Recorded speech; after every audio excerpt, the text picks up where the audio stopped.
श्री पुरुषोत्तम मास महात्म्य यानी अधिक मासनी कथा। अध्याय 13 पोपटनो रहस्यभर्यो श्लोक। ऋषिवाच सूत सूत महाभाग वदनो वदतां वर दृढ़धन्वा कथम प्राप पुरुषोत्तम सेवनात्।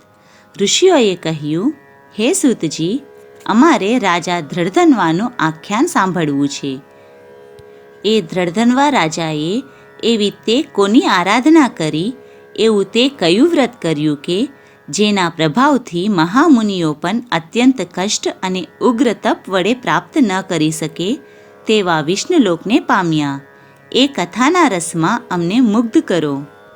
સૂતજીએ કહ્યું, આ દ્રઢધન્વાનું આખ્યાન અગાઉ શ્રી નારાયણે નારદજીને સંભળાવેલું. પાપનો નાશ કરનારું રાજા દ્રઢધન્વાનું આખ્યાન ગુરુમુખે જ સાંભળો.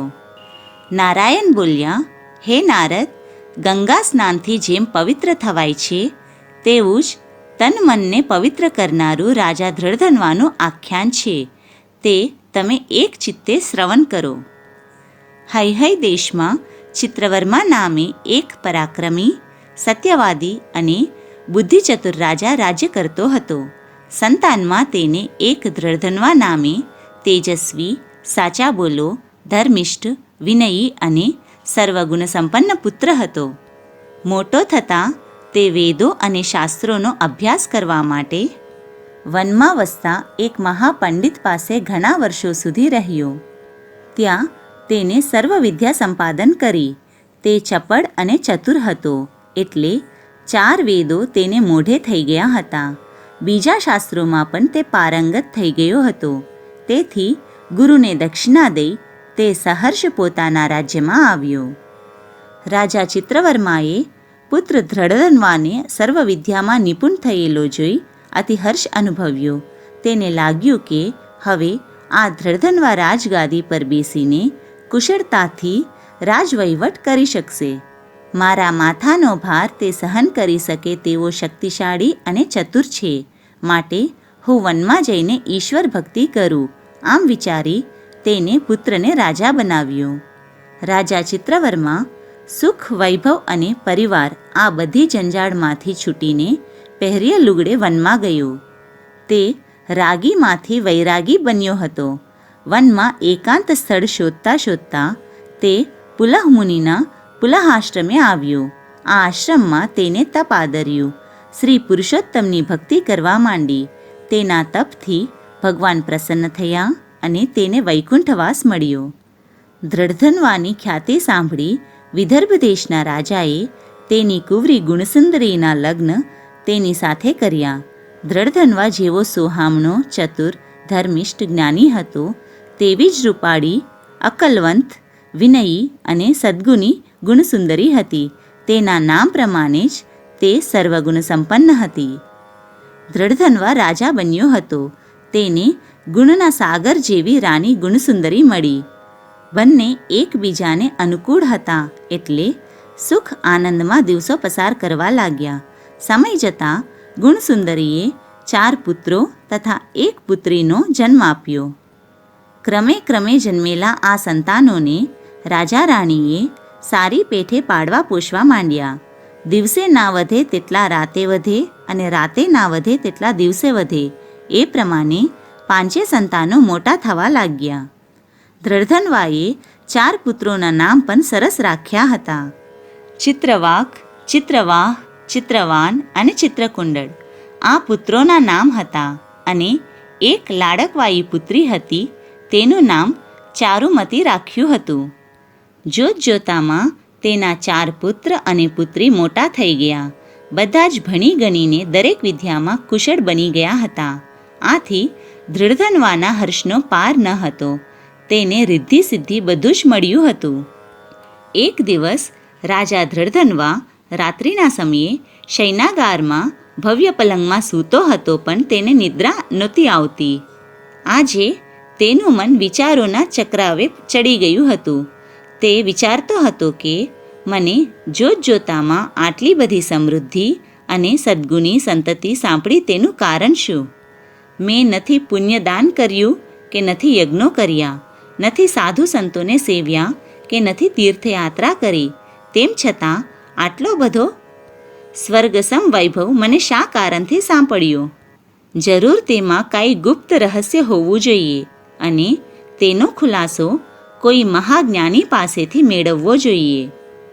સવાર થતાં સુધી ધ્રધન્વા આવા વિચારો કરતો રહ્યો. સવાર થતાં પહેલાં જ તેને નિત્યકર્મ પતાવી લીધા અને સૂર્યોદય થતાં નિત્ય નિયમ પ્રમાણે આદિત્યની સ્તુતિ કરી એ અશ્વશાળામાં ગયો. એને પોતાના માનીતા અશ્વને તૈયાર કરાવ્યો. તેના મનમાં હતું કે શિકારની સહેલમાં તે બધી વ્યથા ભૂલી જશે, એટલે જ તે રાત્રિના કરેલા સંકલ્પ પ્રમાણે સવાર થતાં જ શિકારે નીકળી પડ્યો હતો. ધ્રધન્વા બાણવિદ્યામાં નિપુણ હતો એટલે તેનું નિશાન ભાગ્યે જ ખાલી જતું. તેનો ઘોડો વનના વિકટ માર્ગમાં પણ પૂરપાટ દોડી રહ્યો હતો. માર્ગમાં તેને અનેક નાના મોટા પ્રાણીઓનો શિકાર કર્યો હતો, પરંતુ એક હરણે તેને બહુ હેરાન કરી નાખ્યો. એ હરણ રાજાને બહુ જ ગમી ગયું હતું. નજરે પડતાં જ તેને તાકીને એ હરણ પ્રતિ તીર છોડ્યું. તે તીરથી હરણ ઘાયલ પણ થયું, પરંતુ હરણ એવું હિંમતવાળું નીકળ્યું કે દેહમાં ખૂંપેલા તીર સાથે તે રાજાથી બચવા ભાગી છૂટ્યું અને આડાઅવળે માર્ગે દોડી રાજાની નજર ચૂકવી અદૃશ્ય થઈ ગયું હતું. હરણના દેહમાં તીર ઊંડું ખૂંપી ગયું હતું, તેથી તેના દેહમાંથી રક્તની ધારા વહેતી હતી. એટલે તે જે માર્ગે દોડ્યું તે માર્ગે રક્તનો છંટકાવ થયેલો હતો. એ નિશાનીને આધારે તેને પકડી પાડવા રાજાએ ઘોડો દોડાવ્યો હતો, પણ હરણ અધવચ્ચેથી જ ગાયબ થઈ ગયું હતું. આથી રાજા નિરાશ થઈ ગયો. હરણને પડતું મૂકી તે ઘોડાને ધીમે ધીમે દોરીને જળાશયને શોધવા લાગ્યો તો એક મોટું નિર્મળ જળ ભરેલું સરોવર તેની નજરે પડ્યું. ત્યાં જઈ તેને ઘોડાને છૂટો ચરવા મૂકી દીધો. સરોવરની આસપાસ લીલું મજાનું ઘાસ ઉગેલું હતું અને ચારે બાજુ ઘેરી ઘટાવાળા વૃક્ષો આવેલા હતા. નિર્જન જંગલમાં આવું રમણીય સ્થળ જોઈ રાજાને ખૂબ આનંદ થયો. તેને સરોવરના કિનારે જઈ હાથ પગ મોઢું ધોઈ ધરાઈને જળ પીધું. પછી તે આરામ કરવા કિનારે આવેલ એક વિશાળ વટવૃક્ષની છાયામાં જગ્યા સ્વચ્છ કરીને સૂતો. કુદરતની આ લીલા ઉપર વિચાર કરતો રાજા ધ્રધન્વા સૂતો હતો. એવામાં ઝાડની એક ડાળી પર એક મજાનો પોપટ આવીને બેઠો અને મનુષ્યની જેમ બોલવા લાગ્યો. સુખ વૈભવ છે રાજા તુજને, તેનું તું ના તત્વ વિચારે, વસ્તુનું નહીં સત્ય પીછાને, તો કેમ તરીશ તું આ સંસારે? મનુષ્યની જેમ પોપટને વધતો જોઈ રાજાને બહુ જ હર્ષ થયો. પોપટ તો એકનો એક શ્લોક વારંવાર બોલ્યા કરતો હતો. આથી જ્ઞાની ધ્રધન્વા મનમાં સમજી ગયો કે મારા ઉદ્ધાર અર્થે ક્યાં તો શુકદેવજી પોપટ રૂપે મને જ્ઞાન આપવા આવ્યા છે. બોલતા પોપટના શ્લોકના વિચારમાં રાજા ત્યાં બેસી જ રહ્યો. તેને સમયનું પણ ભાન ન રહ્યું. રાજા ધ્રધન્વાને મહેલથી નીકળીએ બહુ સમય થઈ ગયો હતો, છતાં પાછા ફર્યા ન હતા. એટલે રાણી ગુણસુંદરીએ કેટલાક સિપાહીઓને રાજાની તપાસ કરાવવા જંગલમાં દોડાવ્યા. સિપાહીઓ ઘોડાને દોડાવતા દોડાવતા સરોવર આગળ રાજા પાસે આવી પહોંચ્યા. રાજાને હેમખેમ જોઈ તેમને આનંદ થયો.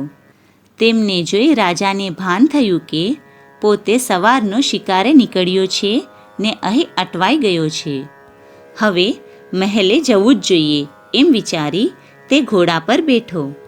તેને ડાળી પર નજર નાખી તો બોલતો પોપટ અદૃશ્ય થઈ ગયો હતો. પછી તે સિપાહીઓ સાથે નગરમાં ગયો અને પોતાના મહેલે જઈ રાણીને મળ્યો. માત્ર રાણીને મોઢું દેખાડીને તે પોતાના આરામખંડમાં આવી પલંગ પર સૂતો. તેને પોપટે વારંવાર કરેલા શ્લોકોચ્ચાર યાદ આવતા હતા. ગુણસુંદરી રાણીએ એમ વિચાર્યું હતું કે રાજાનો થાક ઉતરે, જરા સ્વસ્થ થાય એટલે ભોજન કરવા બેસાડું. એટલે તે રાજા પાસે આવી નમન કરી વિનયથી કહેવા લાગી, હે નાથ, આજે આપે મારી સાથે કંઈ જ વાત ન કરી અને અહીં ઉદાસ થઈને સૂતા છો, તેનું કારણ શું? ભાવે તે જમીને પછી આરામ કરો. હું આપની સેવા કરીશ, ચરણો દબાવીશ, જેથી થાક તુરત ઉતરી જશે. પણ રાજા કંઈ જ બોલ્યો નહીં. તેને રાણી પ્રત્યે મીઠી મમતાભરી નજર પણ નાખી નહીં. આથી રાણી સમજી ગઈ કે જરૂર વનમાં એવી કોઈ વિચિત્ર ઘટના બની હોવી જોઈએ કે જેથી રાજાના સુખ ચેન હણાઈ ગયા છે અને વદન નિસ્તેજ બની ગયું છે. આમને આમ ઘણા દિવસો પસાર થઈ ગયા, પણ પોપટના શ્લોકનો ભાવાર્થ રાજા કળી શક્યો નહીં. તેનું મન રાજકાજ કરતાં આ રહસ્ય ઉકેલવામાં જ વધુ ને વધુ રોકાઈ રહ્યું. ઇતિ ચિંતયતો ધરાપતેર્વદજાતમ દૃઢધન્વનશ્વકિમ વિમલમ ચરિતમ હિ વૈષ્ણવમ કલુષમ હંતિ મનાકુશ્રુતિમુન્ને. ઇતિ શ્રી બૃહદનારદીય વિશે પુરુષોત્તમ મહાત્મ્યામ અધ્યાય 13 સમાપ્ત.